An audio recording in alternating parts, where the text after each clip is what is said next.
The Biden administration is touting progress made through the 2021 bipartisan infrastructure law as Election Day draws closer. The Department of Transportation this week released a video promoting the Build America, Buy America Act enacted under the law. It requires all federally funded infrastructure projects to be built with American-made materials. According to the White House, more than 50,000 projects are currently underway. Joining us now, U.S. Transportation Secretary Pete Buttigieg. Secretary, thanks so much for being here with us. Good to be with you. I want to talk about your department's focus on the Build America, Buy America Act, but I have to start with today's big news out of the Supreme Court. What is your reaction to the unanimous ruling that preserves access to mifepristone for so many women across this country? Well, I know there's a measure of relief about the ruling. Unfortunately, it doesn't change the bigger picture that the right to access to abortion in this country under Roe versus Wade is over, was ended by the Trump administration and the court that it created. And that withdrawal of rights and freedoms from millions of women across America continues to create these vulnerabilities where there are questions over the availability of medication, the availability of birth control, and we're seeing continued conservative efforts to attack IVF as well.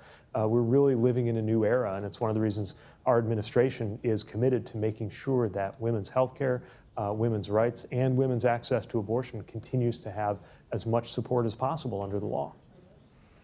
And turning back to the Build America, Buy America Act, obviously you have been talking about different parts of the infrastructure law. Why is your department now focusing on this particular piece of it? Well, we want to draw attention to another benefit of all of these infrastructure projects that sometimes isn't as well publicized. Obviously, when we build a bridge, when we expand an airport, when we deepen a port, the completion of that project marks a benefit for everybody who is going to use it or count on it. But even while we're still building it, while that construction is going on, and all across America we're seeing a lot of construction going on right now, that's creating a benefit too because of the good paying jobs that it creates. President Biden's focus on the Buy America concept and the law behind it, being the Build America, Buy America Act, makes sure that American taxpayer dollars go to American projects, products, that everything from the services that go into a construction effort to the steel is made in America. One of the things that I was able to do just a few days ago that was so moving was to go to Steelton to spend time in this Pennsylvania community with the workers who literally make the railroads that America's rails run on. They can take one look at a rail and just by eyeballing it, tell you whether it's going to the metro system in DC or an Amtrak line in the West. And it's just absolutely extraordinary to see what they achieve. By the way, U.S. steel also much cleaner than Chinese steel, for example, in terms of the emissions, the pollutions that it creates, much better, cleaner techniques here. So we just want to make sure we're focusing on the men and women who are actually, literally, doing the building that the Biden infrastructure package is funding with 50,000 projects and counting all across the country. I'm so glad you brought up that conversation in Pennsylvania. A lot of those men and women were union members in Pennsylvania. A recent CBS News poll shows that while the president is leading Trump among union households in Michigan, they are tied in the Keystone State. And I wonder why you think that is, and if you're doing anything in particular to reach out to those voters. Well, I can't talk about the campaign while I'm in this capacity, but I will say this. President Biden is proud of this administration being the most pro-union administration in modern American history, including making history by being the first sitting president to go out to a picket line when he stood with the UAW workers in their quest for the historic contract that they won. Look, there's been a very clear difference in policy between our administration and the more anti-union policies that took place during the Trump administration. We believe this is the right thing to do because we know that unions have created the kind of income and job security that built the American middle class.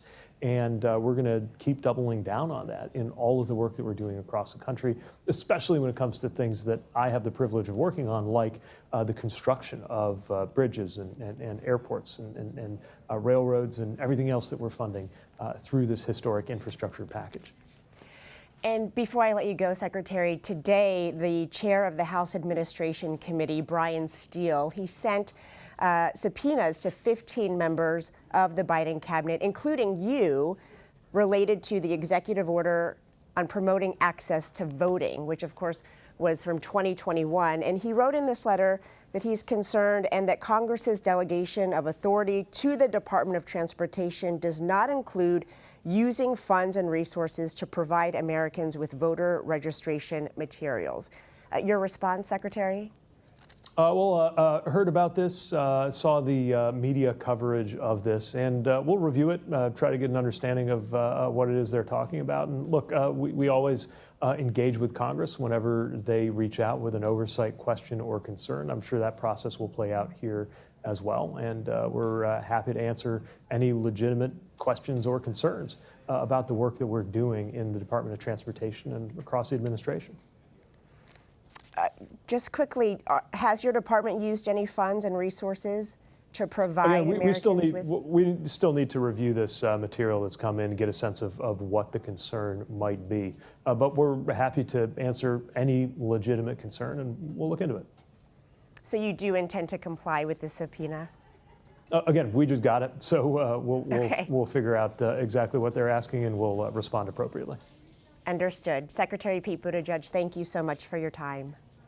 Thank you.